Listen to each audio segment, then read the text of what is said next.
Alrighty, welcome back. So where do I start?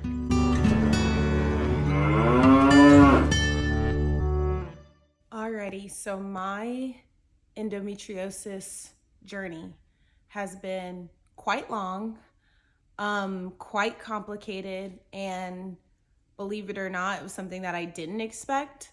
But once I got my diagnosis, everything made sense at that point. But anyway, welcome to my channel. I'm Amanda.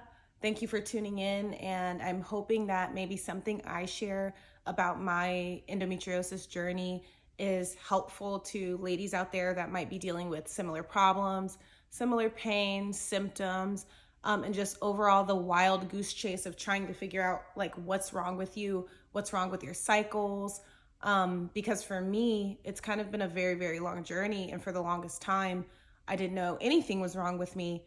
Then I thought the wrong things were wrong with me. And it was kind of just like a cycle of me essentially like chasing information to figure out what the heck was happening. So right now, I am actually post-op from my surgery that I got for endometriosis. I'm over 2 weeks out. So at this point, I'm healing, I'm getting used to my body again and kind of figuring things out. So my goal in this video is to share with you guys how I ended up getting to this point. That's my doggy in the background. How I ended up getting to this point, how I got a diagnosis, and really just where it all began in the first place. And I have some like notes and pictures and things like right here in front of me because I don't want to forget too much. My goal is to make this video as short as possible, but I am taking you guys through every step because I do think it's really, really important. And also, I just have so much sympathy for all of the women who literally, it took them 10 years, even more than a decade, like 2 decades to ever get a diagnosis, and the harm that that can cause.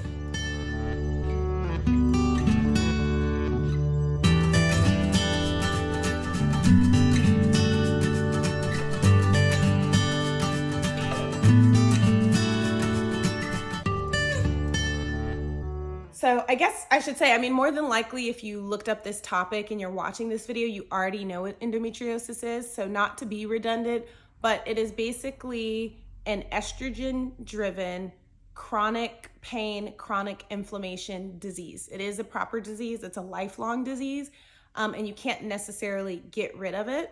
Basically, it's where that same type of tissue and cells that you have on the inside of your uterus. So these are the cells that like bleed when you have your period. They start to grow bigger when you're actually getting ready for a baby. Say you were to get pregnant, before you slough them off. Like they basically are the cells that are responsible for our fertility of the actual like womb itself. So those tissues and cells can start growing in different places all over your body. It can be in your pelvic cavity. So anything in there would include some of your bowels are in there. Your bladder, of course, is in your pelvic cavity. Other parts of your uterus, the outside of your uterus, your fallopian tubes, your ovaries. And it can even actually get outside of your pelvic cavity, into your abdomen or your thorax, which is like your chest. I think there have been some rare instances of endometrial tissue being in the brain. And there's a couple of theories about how that happens. One of them is retrograde menstruation, basically being that, think about your uterus as a kind of like a bowl with a little funnel at the bottom, right? So like anytime that we're bleeding, we're shedding off our lining for our period, that tissue pretty much falls off, you bleed, and then it comes out of that funnel. So imagine the case that either for some women, they have so much blood because they're bleeding heavier because they have more of that tissue than they're supposed to, that it actually doesn't even have time to funnel out. That big bowl starts to like overfill. And then you start having that blood and tissue going in other places in your pelvis, and then it can implant there and cause issues.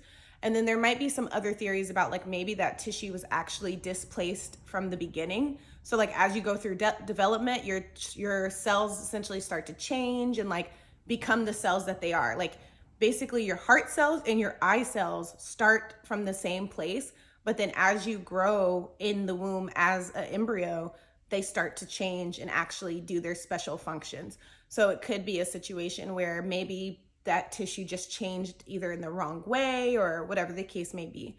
So those are kind of the theories. And I say it's estrogen driven because anytime that there's higher spikes of estrogen during a cycle, which is typically approaching ovulation and approaching your actual period, the cells start to basically say like, oh, we need to get bigger. We need to get ready for what's to come. So that's normal inside of your uterus, but outside of your uterus, that causes a lot of problems. And then of course, when you actually have a period and those cells start to bleed, you're bleeding in an open space in your pelvic cavity where you're not supposed to bleed. And that in itself causes issues, and it causes a lot of inflammation, which is why we get the severe pain. So basically, the more estrogen you have, the more this tissue actually grows. That's what it feeds off of. And then the more that it's irritated and it grows, then you start having all of these inflammatory signals. And then what happens is that extra tissue causes a bunch of inflammation, and that's what hurts. That's why you have easy bleeding, you have sore spots in your pelvis. Some people have growths like I did, and that literally takes up space where there's not supposed to be anything else there. It's pushing on different structures, and it really causes your body havoc. It causes your body to freak out. So essentially that is the baseline of what endometriosis is. It's something that can be very, very painful, very debilitating, and most of the time it is lifelong because that tissue tends to come back over and over and over again. Because there's macroscopic tissue. When you think of macro, think like a big, and that's the stuff that you can actually see. That's where you can see the endo. They can cut it out in a surgery, and then you have less likely of a chance of that growing back depending on how bad your endo is. But then you have microscopic, so think like a microscope where it's like super, super small. Imagine like it's one teeny cell, like one cell that's causing a problem. You can't really like cut that out. So what happens with endo is that you have macro and micro. Some women have both, some women only have micro. But the idea is that you can't go through like an organ and take out like individual cells or like individual clusters of cells that are so small you can't even see them with the naked eye. So the idea is that because you can't remove that tissue, it's always going to come back and it's always going to grow more and more and more. And the idea is to keep it at bay. But we can talk a little bit about that when I go through my experience with my surgeon essentially and how we ended up figuring out what was going to be the best case scenario for me. So essentially my endo story starts when, or you know what, I'm going to go ahead and start when I'm in high school because I'm not sure what parts of this journey are significant, because what I've realized is endo presents so differently in different women that if I leave something out, that might actually be significant to someone else. So basically in high school, I started my period like right after I turned 14. So that was pretty normal. I did not track my cycles at all in high school. So I don't know how frequently they were. I think I knew the idea is like you should have one every month. But like, I don't even remember caring about that. And when my period first started, of course, like with most women, it wasn't like every month automatically. It was kind of like sporadic, maybe every couple of months or whatever. And maybe like by my senior year, I started paying slightly more attention, but not really. I had normal flow. I didn't have like a lot of pain or anything. The only thing I remember very, very distinctively was that in the middle, like in between periods, like right in the middle, I would always have like cramping or pinching on one side or the other. And I didn't know it at the time, but those were probably associated with like ovulation cramps when I was releasing an egg because it was right in the middle of my periods. But at that time, I didn't really know that. I just knew, oh, every time I get like a cramp on one of my sides, I end up having my period in 2 weeks from there. So with that being said, I'm kind of thinking that maybe my periods were irregular, because essentially normal people have 4-week periods. So if I was saying, oh, I have a cramp, and then 2 weeks later I have my period, more than likely I was within that normal window. So that was my senior year. The only weird thing I ever remember happening with my period is I was having a normal period, nothing was crazy, and then one day I took my pad off, or maybe it was even in the toilet. And this is gonna be gross. This is gonna be TMI. I don't even know if it was in the toilet and I got it out or if I saw it in my pad, but I remember there being like a clump of tissue. At the time, at first I didn't know what it was. It was just like it almost looked like a big blood clot. But for me, that was so weird, and I had never seen it before. So this is gonna sound gross, but this is what I did. I'm not a very squeamish person, but I actually took it, whether I took it from my pad or from the toilet or something, I wanted to know what it was. So I took it to the sink and I actually rinsed it. I know this sounds so gross, but I actually rinsed it, and it was a clump of tissue, and I could tell because it had like a grayish look to it, which means it was dead tissue. So I'm not sure, maybe at that point, just because like I was young and my cycles are not like perfect, maybe I wasn't getting all the tissue out and my uterus just like purged it. I have no idea. But that was the only weird thing I ever remember happening with my period. So then fast forward, it is my freshman year of college, first semester. Like we started in July, August. This was in September. I remember I had a terrible period. Not like super bad cramps or anything, but I remember every time I would poop on my period, I would have like electric pains shooting from, like they would literally be shooting from my actual like anus up. Like I could literally feel it from my bum hole up to like my lower back, like right, like where the top of my crack would be, like your tailbone. It would feel like literal stabbing, shooting electricity, to the point where there would be times where like I like fell off the toilet because I would like and like jump so hard that it was literally that type of pain. It was like type of pain. And that happened one period, and I remember I told my bonus mom, who was with me at the time because I was living in Maryland because I was going to school in DC, and she was like, oh, okay, that's like kind of not normal. That's like a painful period. I'm going to get you in to see an OBGYN, which at that point in time, I had never seen an OBGYN before. So we went ahead and got that together, but my appointment wasn't going to be until the next year, maybe I think like within like February or something like that. So I think because that first bad period was in September, happened again in October, and then I think again in November or something like that, where there was nothing else weird about my period besides that intense like anal pain. Like it was to the point where I was scared to use the bathroom on my period. It was that bad. So my bonus mom, she gave me the birth control that she had. She had ended up stocking up a bunch of birth control for her own reasons, but she didn't really use it. So she had all these boxes of, it was either Yaz or Yasmin, which both of those are actually the same amount of hormone, and they both have estrogen and progesterone. So that's like the typical birth control that you get usually in a pill. It's gonna have estrogen and a progesterone in it, and those are both like female hormones. So that was pretty standard, and I can put on the screen as well what exactly the hormone profile was, in case that matters to anybody at all. But I basically just got on that, and I don't remember if it was Yaz or Yasmin, but they're the same composition. So I was on that, and then get to February. So my freshman year of college was 2011. So now January of 2012. Alrighty, so I made a quick adjustment with the camera. So then 2012, so January of 2012, around that time is when I saw my first OBGYN. She was actually a nurse midwife. I love her to death, and I'm so grateful for her. She basically checked me out, and she decided to keep me on birth control. Honestly, I was young at the time. I was actually 17 when I went to college, so I would have been 18 at this time. And I guess I didn't know that maybe I should like be investigating my symptoms more so than just taking birth control, especially because I didn't need to take birth control for any other reason. So it was primarily just to control my symptoms.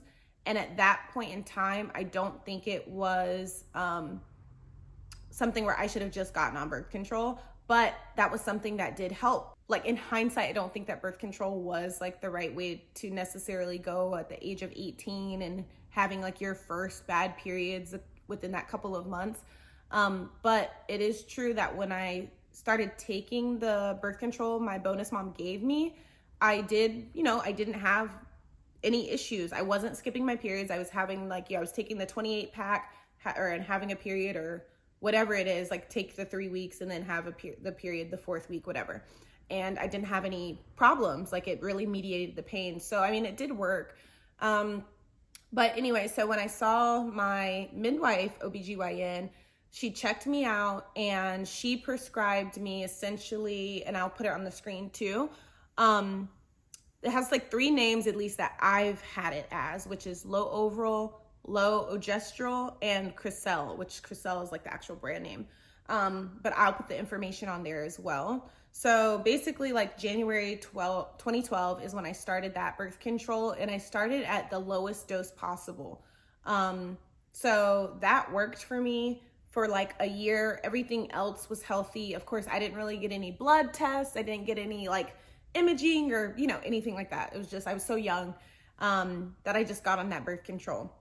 So fast forward maybe like a year and a half later, it's 2013. I just remember it was warm weather. So maybe it was like in the summer of 2013.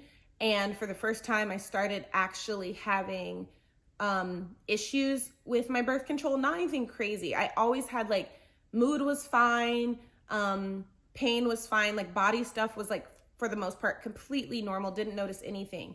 The only thing that started happening, and this is a year and a half after taking that super low dose, is I noticed that when I would have my period on that 4th week of my pack, where it was just placebo pills, I would like spot for like 5 days after my period is already over. So like I would have my period and then I would have to wear a liner for like 5 days because I would have brown spotting.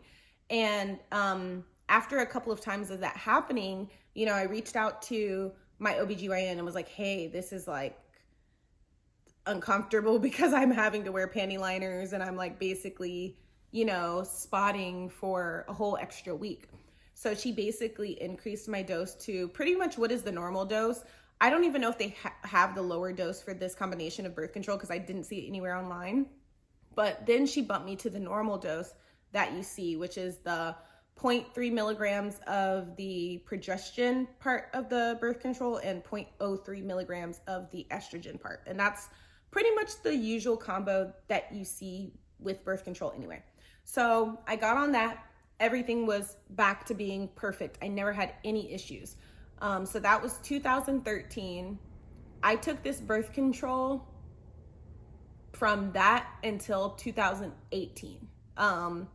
I think after about 3 years on birth control, because I remember I talked to my gynecologist and I was like, hey, I know that some people use birth control to like skip their periods. Would I be able to do that? Is that like dangerous at all? And she actually told me, she was like, no, there's no data on it being dangerous for anyone to skip their periods. She was like, I've had clients or patients that skip their periods for years and years and years. It's fine. So, what ended up happening is in 2015, I graduated college, and then I went to do research for out of the country for 6 months. I did research for about a year, but I did research out of the country for about 6 months. And I was in like very rural environments, tropical environments, and things like that. I was traveling all over the place, and I wanted to be able to skip my periods. So at that point, that was the first time I had started skipping my periods, when I would just basically take the birth control all the way through. I would skip the placebo and go right into a different pack. And she adjusted my prescription according to that. So basically she was like, instead of giving me 3 packs per time I took out the birth control, she gave me like 4 or something like that to make up for it. And then every now and then I would have a period, just because I was like super paranoid. So every now and then I would just still have a period anyway. But yeah, everything was fine. So fast forward with, again, everything being fine, and it is 2018. So I just wanted to say, if you've watched this portion of my story and my journey, thank you so much, so much. And if you are also finding out that you have endo, or you think that you may have endo, definitely give a comment. Like, let me know. I would love to talk to some of you ladies about some of the struggles you've had, or even the successes you've had, different things that you've learned about your journey. I would just love for you guys to share. If you liked this video, please like it and support me, because I have no idea like how people are even gonna ever see this video. So like, please like the video if you found it helpful, inspirational, informative, or maybe you just liked hearing me talk. I would love that. And of course, subscribe, because I'm gonna continue to post videos. I'm gonna continue to post about like my actual post-op experience live with my vlog. Well, it was live at the time with my vlog. So yeah, just reach out, feel free to interact with me. I would absolutely love that. And then stay tuned for the next part of the endometriosis story.